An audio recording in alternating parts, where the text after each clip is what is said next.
Hey everybody, Josheb here with another episode of the Monday Melee. This week we have another great episode for you lined up from the Heroes of the Dorm action, the round of 16. In particular, it's going to be LSU versus Tennessee on the Infernal Shrines.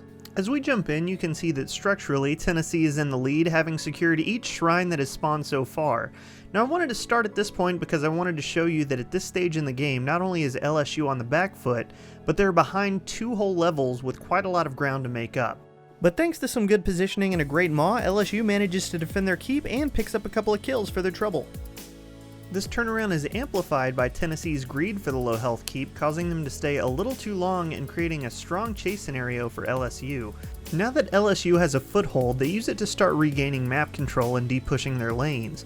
On strong objective-based maps like the Infernal Shrines, de-pushing your lanes gives you more map control and allows you to stay at the shrine fights longer without having to retreat to protect your structures. This time investment is going to pay great dividends for them later on. Now that Tennessee is starting to respawn, they assemble and take their own mercenary camp and then set out to ambush LSU. Now they're going to set up next to LSU's merc camp and wait for them to rotate up, but LSU is still intent on clearing their lane, and they're more concerned with de-pushing the bottom lane rather than grabbing their own mercenaries. Because Tennessee is eager to take the fight, they give up on waiting and they descend on LSU. Now this is a good skirmish, and though no one dies, several ultimates are used, and this is the worst case scenario for Tennessee. They've used the majority of their ultimates save for Go for the Throat, and they didn't get anything for it. Meanwhile, LSU survived their onslaught and still have Rain of Vengeance and Mosh Pit up their sleeve as the shrine activates.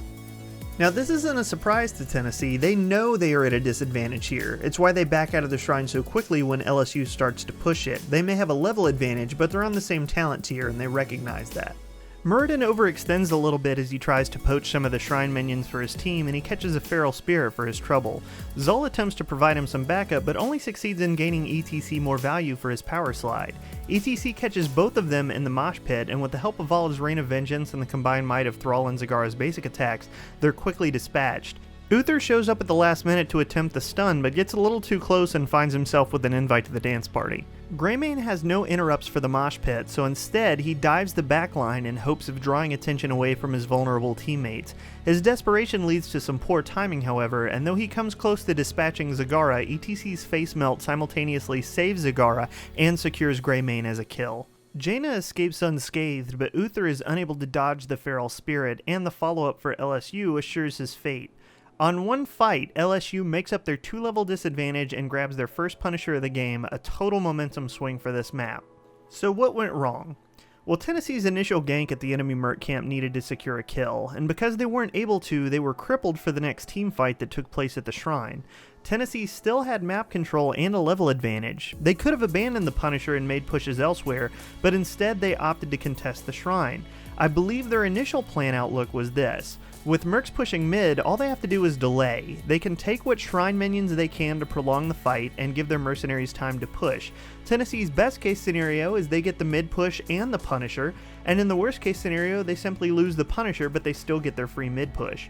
Muradin's overextension was the snowball that turned into an avalanche, and once he was caught, Tennessee was forced to all in or face an outnumbered late game Punisher. In addition, Uther missing the stun on the mosh pit allowed them to get full value for that mosh pit, and Greymane's late commitment to the backline meant he was easy to secure, and Uther's unwillingness to leave him behind meant that instead of losing just Zol and Muradin, it would be a 4-for-nothing trade.